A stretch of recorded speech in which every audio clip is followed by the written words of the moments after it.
কি হয়েছিল জানতে গেলে প্রত্যক্ষদর্শীদের বয়ান জরুরি।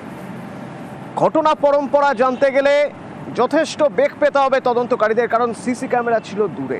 এই সিসি ক্যাম যদি থাকতো আশপাশে তাহলে হয়তো ঘটনা পরম্পরা বোঝা যেত, তদন্তের সুবিধা হতো। তো বেশ কিছু প্রশ্ন উঠবে তদন্ত করতে গেলে। কোন কোন জায়গাগুলো খতিয়ে দেখা হবে, কোন কোন জায়গাগুলো খতিয়ে দেখা হচ্ছে ইতিমধ্যে জানবো। রৌনক রয়েছেন আমার সঙ্গে সরাসরি। রৌনক, দেখো, একেবারে তুমি যে কথাটা বলছিলে যে তদন্তকারীদের অত্যন্ত বেগ পেতে হবে, কেন? কারণ এই ধরনের ঘটনার জন্য টেকনিক্যাল এভিডেন্স অত্যন্ত গুরুত্বপূর্ণ। যেখানে এই ঘটনা ঘটেছে তার আশেপাশে যে কটি ক্লোজ সার্কিট ক্যামেরা রয়েছে তার যে ফুটেজ, সেই ফুটেজ প্রাথমিকভাবে পুলিশ সংগ্রহ করবে এবং সেই ফুটেজের উপর জোর দিয়েই কিন্তু তদন্ত প্রক্রিয়া প্রাথমিকভাবে এগোয়। তারপরে আমি একটু বোঝার চেষ্টা করব কত দূরে রয়েছে ক্লোজ সার্কিট ক্যামেরা, এখান থেকে কত দূরে, মানে ক্লোজ সার্কিট ক্যামেরার রেঞ্জের মধ্যে কতটা আসতে পারে? ছাত্রীটি যেখানে তাকে জল থেকে তোলা হয়েছে সেই জায়গাটা কি ক্লোজ সার্কিট ক্যামেরার আওতার মধ্যে আসতে পারে? দেখো, একেবারেই সেখানে কিন্তু ক্লোজ সার্কিট ক্যামেরার আয়ত্তার মধ্যে নেই, কারণ যাদবপুর ইউনিভার্সিটির 4 নম্বর গেট যেখান থেকে প্রেমিসেস থেকে প্রবেশ করছে এবং বেরিয়ে আসছে সেই জায়গাতেই একটি ক্লোজ সার্কিট ক্যামেরা রয়েছে। অর্থাৎ যেখানে সেই জলাশয় রয়েছে, একেবারে ডান পাশ ঘেঁষে জলাশয় রয়েছে, কিছুটা অংশ কিন্তু ক্লোজ সার্কিট ক্যামেরায় ধরা পড়বে।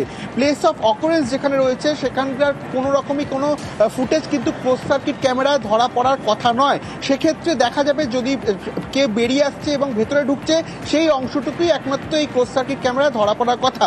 সেক্ষেত্রে এখনো পুলিশ এই ক্লোজ সার্কিট ক্যামেরা ফুটেজ খতিয়ে দেখছে এবং তারপরেই যে এভিডেন্সে আসে সেটা হলো কি নিরাপত্তা রক্ষী। গতকালকে কারা নিরাপত্তার দায়িত্বে ছিল এরকম একটা ফেস চলছিল, ড্রামা ফেস চলছিল পাশে, তার পাশেই ঠিক 50 থেকে 60 মিটার দূরে এই প্লেস অফ অকারেন্স, সেই জায়গায় একজনের মৃত্যু হলো। তখন নিরাপত্তার দায়িত্বে কারা ছিল এদেরকেও কিন্তু পুলিশ জিজ্ঞাসাবাদ করতে পারে। এবং তার থেকেও বড় বিষয়, যখন এই ঘটনা ঘটে এই পড়ুয়ার সঙ্গে আরো বেশ কিছু তার সহপাঠী ছিল, তাদেরকেও পুলিশ এই জায়গাটা আমি বোঝার চেষ্টা করছি রৌনক, যে সঙ্গে কারা ছিলেন, ক্লোজ অ্যাসোসিয়েট, সঙ্গে কারা ছিলেন? যখন ঝিলের কাছে যান ওই ছাত্রী তখন তিনি কি একা ছিলেন? তাকে প্রথম কে বা কারা দেখলো, কারা তাকে তুলে নিয়ে এলেন, সিপিআর দেওয়ার চেষ্টা করলেন, তাদের কোনো রকম বক্তব্য পাওয়া গেছে?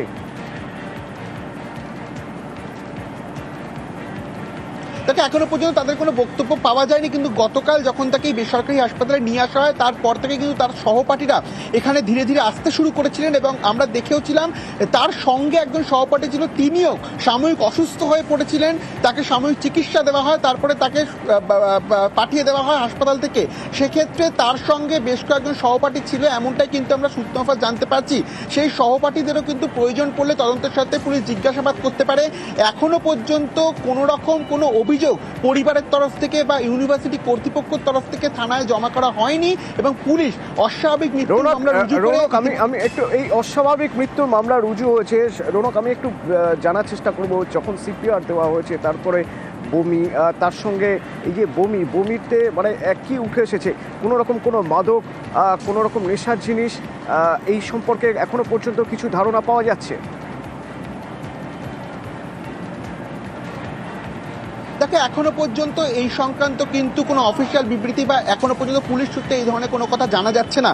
অর্থাৎ এই যে পড়ুয়া ইনটক্সিকেট অবস্থায় ছিলেন এমনটাই কিন্তু একটা মনে করা হচ্ছে, কিন্তু পুলিশের তরফ থেকে বা যতক্ষণ না দেহের ময়নাতদন্ত হচ্ছে ততক্ষণ পর্যন্ত কিন্তু তা জানা সম্ভব হচ্ছে না। এবং ইতিমধ্যে তোমায় দেখাবো যিনি মৃতের যে বাবা তিনি বেরিয়ে এসছে, অর্থাৎ যে বেসরকারি হাসপাতালের মর্গ সেই হাসপাতাল থেকে তিনি বেরিয়ে ইতিমধ্যে তাকে পুলিশ নিয়ে যাচ্ছে। আর কিছুক্ষণের মধ্যেই এই দেহ নিয়ে যাওয়া হবে ময়নাতদন্তের জন্য। এবং ময়নাতদন্তের যে প্রাথমিক রিপোর্ট, সেই রিপোর্ট সামনে আসার পরই কিন্তু মৃত্যুর যে প্রকৃত কারণ, সেই মৃত্যুর প্রকৃত কারণ খোলসা হবে। সেক্ষেত্রে পুলিশের প্রাথমিক অনুমান যে এখনো পর্যন্ত জানা যাচ্ছে জলে পড়েই এই পড়ুয়ার মৃত্যু হয়েছে। সেক্ষেত্রে কেউ তাকে ঠেলে ফেলে দিল কিনা বা দুর্ঘটনাবশত তিনি পড়ে গেল কিনা, গোটা বিষয়টি কিন্তু পুলিশ ইতিমধ্যে খতিয়ে দেখছে। আর কিছুক্ষণের মধ্যেই দেহ ময়নাতদন্তের জন্য পাঠানো হবে এবং এই ময়নাতদন্তের যে প্রাইমারি রিপোর্ট তার সামনে আসার পরই সেই মহিলা ইনটক্সিকেট অবস্থায় ছিলেন কিনা বা কিভাবে তার মৃত্যু ঘটলো, গোটা বিষয়টি কিন্তু খোলসা হবে। এই মৃত্যুকে ঘিরে একাধিক ধোঁয়াশা সামনে এসছে, একাধিক কিন্তু কোশ্চেন অ্যারাইজ করেছে এই পড়ুয়ার মৃত্যুকে কেন্দ্র করে। এবং তার থেকেও বড় বিষয় যেটা এখানে সামনে আসছে, যে যাদবপুর বিশ্ববিদ্যালয়ের মধ্যে একটি বিশ্ববিদ্যালয়, সেখানে ক্লোজ সার্কিট ক্যামেরার একাধিক জায়গায় অভাব রয়েছে, যে কারণেই যেখানে প্লেস অফ অকারেন্স রয়েছে তার আশেপাশে ক্লোজ সার্কিট ক্যামেরা কিন্তু সে অর্থে দেখা মিলছে না। এবং যাদের সাথে সঙ্গে মিশতেন ওই ছাত্রী, তাদের মধ্যে তার খুব ক্লোজ অ্যাসোসিয়েট একজন অত্রি ভট্টাচার্য হতবাক। এই ঘটনায় হতবাক তিনি জানাচ্ছেন যে গতকাল অনামিকার সঙ্গে তার কোনো কথা হয়নি, আর এখনই এ নিয়ে আর কোনো মন্তব্য তিনি করতে রাজি নন। অনামিকা নিমতার ললিত গুপ্ত স্ট্রিটের বাসিন্দা। ছোট থেকে তাকে যারা দেখেছেন, সেই পড়শিরা, তারা কি বলছেন? তারা প্রশ্ন তুলছেন, ক্লোজ সার্কিট ক্যামেরা নেই কেন? থেকেই বেরোতো না, তাহলে পড়াশোনা নিয়ে তার খুব ভয় পেত। আর কি ওর মা কি করে বাঁচবে, আমার যাই ওর মা খুব অবস্থা খারাপ। যে মেয়েটি রাত্রি 10টার সময় বাবার সাথে কথা বলেছে, মার সাথে কথা বলেছে, তাদের কি একটা ফেস্টিভ্যাল ছিল, সেখানে গান করেছে, তারপরে 12টা দিনেতে বাবা ফোন করছে ওর মেয়ে আর নেই, ঝিলপাড়ের মধ্যে সে পড়েছিল। নিরাপত্তা রক্ষী কোথায় ছিল?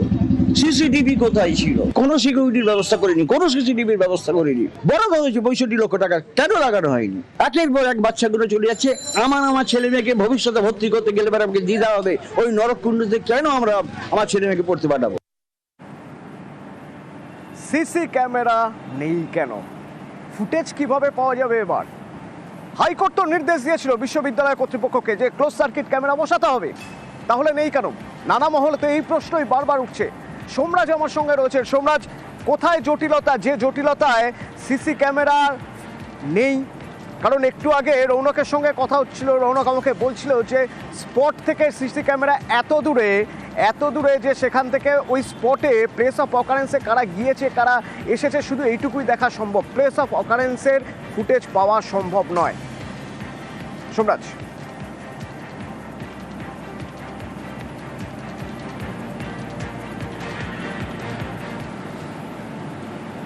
কথাবার্তা চলছে, আমরা বিশ্ববিদ্যালয় থেকে জানিয়েওছি। আশা করছি সামনের দিনে দেখবো, আমরা দেখতে পাবো যে কিভাবে ব্যাপারটাকে নিয়ে এগিয়ে নিয়ে যাওয়া যায়। আজ কিন্তু একটা সুপ্রিম কোর্টের টিম এসছে। বাধা সেই অর্থে কিছু নেই,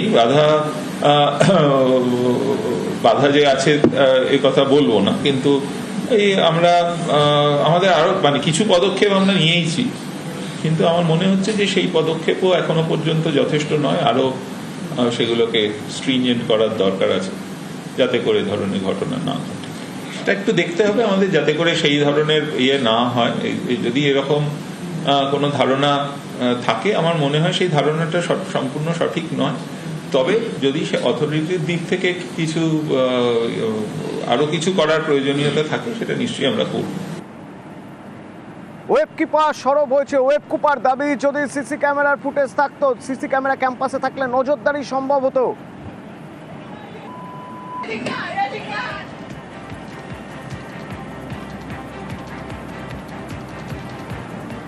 এর দায়ভার আমরা অস্বীকার করতে পারি না। আমরা যারা এখানকার অল স্টেক হোল্ডার, তাদের সেই দায়ভার আমাদেরও থাকে, কারণ আমরা তার নিরাপত্তাকে সুনিশ্চিত করতে পারি না। প্রত্যেকেই বারবার কর্তৃপক্ষের সঙ্গে কথা বলেছি, যেখানে আমাদের ল্যাকুনা আছে সেই ল্যাকুনাগুলো যেন দেখা হয়। সেখানে যদি সিসিটিভি বসানোর কথা হাইকোর্ট বলেছে, সিসিটিভি বসানো, সিকিউরিটি সংখ্যা বাড়ানো, যদি দরকার হয় সরকারের সঙ্গে কথা বলে যদি কোনো জায়গায় ঘাটতি থাকে সেটাকে মেটানোর কথা বলেছি, এবং মেন্টাল হেলথকে নিয়ে আমাদের ওয়ার্কশপ করানোর কথা বারবার বলেছি। কর্তৃপক্ষ কোনো তার পাল্টা একটা যখন আসছে, কর্তৃপক্ষ পিছু হটছে। কটা মৃত্যু হলে পরে আর সিকিউরিটি বন্দোবস্ত সঠিকভাবে হবে, সিসিটিভি বসবে, ছাত্রদের ভ্যান্ডালিজম বন্ধ হবে। উল্টো দিক থেকে যদি কোনো ছাত্রদের কোনো সংগঠন বা কোনো এসে যখন বলছে আমরা সিসিটিভি চাই না, তখনই তারা পিছু হটছে। নিরাপত্তা নিয়ে সমস্যা তৈরি হচ্ছে, নিরাপত্তার তো গাফিলতি রয়েছে, নিরাপত্তার সমস্যা হচ্ছে, সে কথা মেনেও নেওয়া হচ্ছে। আমাদের সিকিউরিটির কিছু সমস্যা রয়েছে। আমাদের অনেক সিকিউরিটি পার্সোনাল যারা আছেন, আমাদের সিকিউরিটি স্টাফ, তারা গত কয়েক বছরে তাদের অবসর গ্রহণ করেছেন। তার ফলে সিকিউরিটির সংখ্যায় একটা কমতি দেখা গেছে। সেটা আমরা সরকারের কাছেও জানিয়েছি। আশা করছি সামনের দিনে আমরা কিছু এই ব্যাপারটা পাবো। অন্যান্য কিছু সিকিউরিটি মেজার্স আমাদের নেওয়া হয়েছিল, কিন্তু সেটা দিয়েও আমরা দুঃখের সঙ্গে জানাচ্ছি যে এই ঘটনাকে এড়াতে পারলাম না। এই ধরনের যে বিভিন্ন রকম প্রোগ্রামে নানান রকম স্টল দেওয়া হচ্ছে, সেইগুলোকে আমরা কিভাবে একটু বাঁধতে পারি এই নিয়ে আমরা কথা শুরু করেছি, কিন্তু আমার মনে হয় যে এটা আরো তৎপরতার সঙ্গে এগিয়ে নিয়ে যেতে হবে, যাতে করে এই ধরনের ঘটনা ভবিষ্যতে আর না ঘটে বিশ্ববিদ্যালয়ে।